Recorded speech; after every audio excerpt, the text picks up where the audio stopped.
Dear Africa,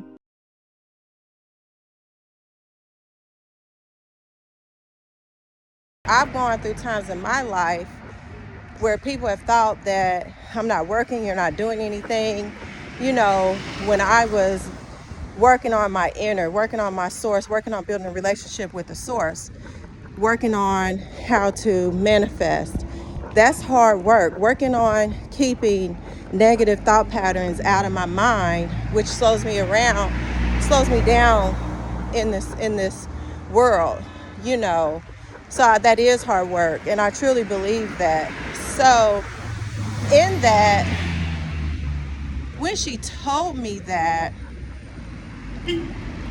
I'm like, okay, I can understand that. But then also, because I peep game too, you know. So also, I'm like, okay, now all of a sudden that I'm here, you're telling me you're not this, you quit your company, you're not working on your company anymore, even though it makes hundreds of thousands of dollars. You know, you've made, I think she told me she made like $2 million in 3 years or something like that. Don't quote me on the numbers. So now suddenly you quit that and you're just doing self-care when I get here, and you're living in a roach infestation in a studio apartment. Like I told her, it's some shit that ain't meshing up. You know what I'm saying? Because I'm the type of person, I don't go with necessarily what somebody's telling me. I keep that in the back of my mind with a grain of salt. And I go with what I see, and I go with what I hear, and I go with the environment, things that I'm around when I'm around you, you know. And, you know, she has done a feat. She's been here a whole year in Ghana. She came here with one bag of stuff, you know, and she survived. You know, she's a survivor of Ghana for a year. But, you know, you just trying to live off of your past or what your parents had. And I don't know. I really don't know, you know. But like I said, she's a sweetheart. I have a few more days here. I'm going to hang on in there because I'm on a budget, you know. I'm going to stay at this guest house and not fall out with her. Last night, there was a festival that I told her I wanted to go to.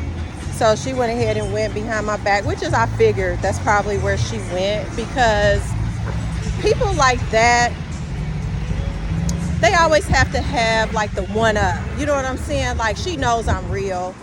She knows I keep it real. She knows that I'm shown favor.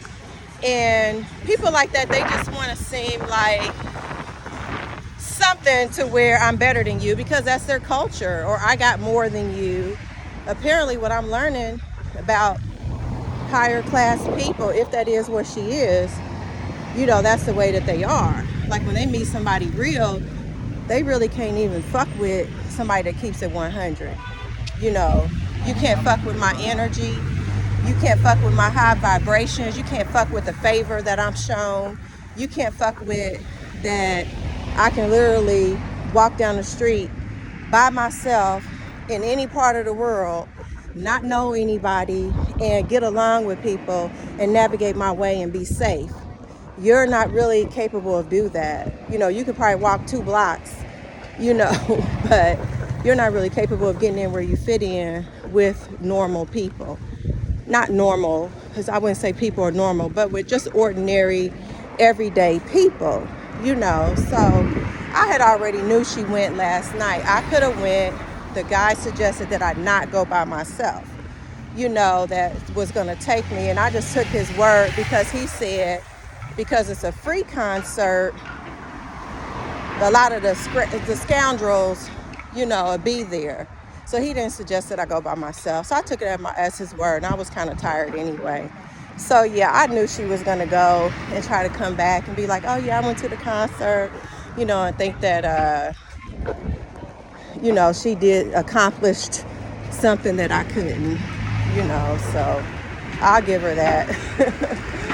But it's just superficial things like that. Because my thing is, really, instead of going to get a vampire facial, instead of going to this concert, you need to be shaking out your clothes, getting your shit together, putting your shit outside over here at the guest house, trying to move. So she did ask her guy friend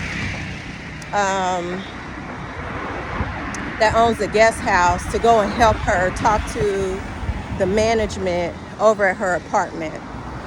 So now she wants me to explain to them what's going on with these roaches, because she said they're not listening to her because she's a woman, and they're just telling her it's the way she keeps her place, even though she pays a maid 3 days a week, and it's her fault. And anybody that has had roaches before, especially in an apartment building, you know there's not just one apartment with the motherfucking roaches. I mean, that's impossible. You know, it might be one apartment where they gravitate to more and come out to more. Yes, but there's not in an apartment building. And that's a small unit. There's only 20 units in that building. So, yeah. But anyway, we had a talk on the porch this morning. And I told her, I'm making some videos about it now. So she actually offered to do an interview to explain her side of the story about these roaches. But her thing is where she wants to come from in the interview. She wants to come from the point of, you know, there's an investor that owns this building. He's paying a management company. He probably doesn't know that there's roaches. It's being poorly managed. They're blaming it on me. This is patriarchal. These men just won't listen to me. Some things like that. But you'll see it in the interview. Because I told her, yeah, let's do an interview. But she literally wants me to go over there and talk to these people about these roaches. Because she's saying they don't believe her. Even though her neighbor right next door, when he gave us a ride to the guest house, he even told me, oh, a roach fell out your bag when he put my luggage in his car. He's a man, so why can't he tell the guy over the maintenance of the building, like, yeah, man, this is infested. You know what I'm saying? But, and I hate to say this, I really do. I'm not talking about you. I know you're going to watch this video. I got love for you. I have love for all women. I have love for all human nature beings, you know. But they're not listening to you because of the type of person that you are. You're like, just not, you're not the type of person, not the type of woman pretty much that any man would take seriously, because she acts like really superficial. She acts so superficial, you know. So I don't mind talking to them because it's not her fault.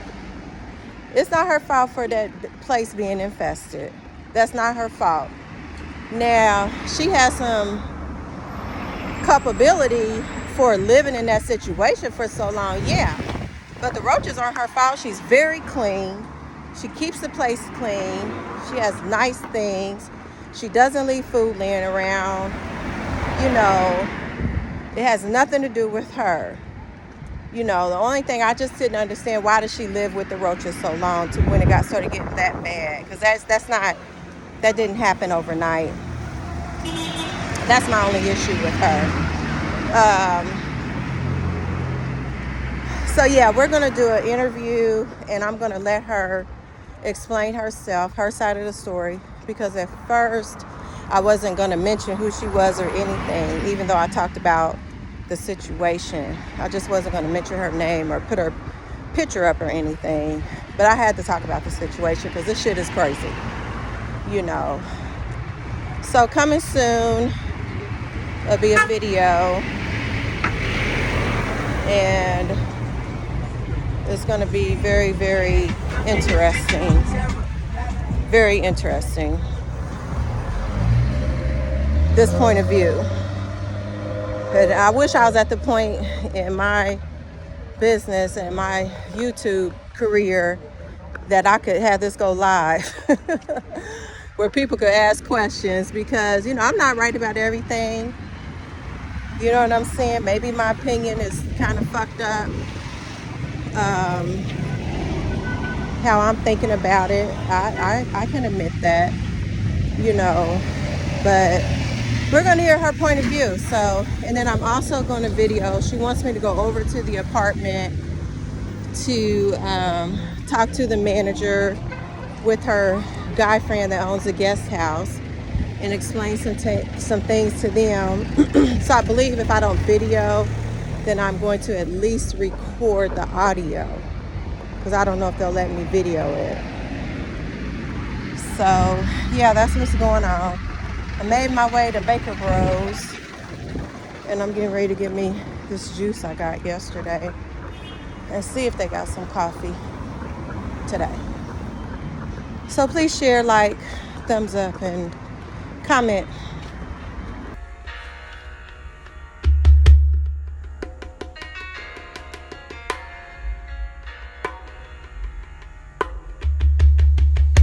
She came onto the country shores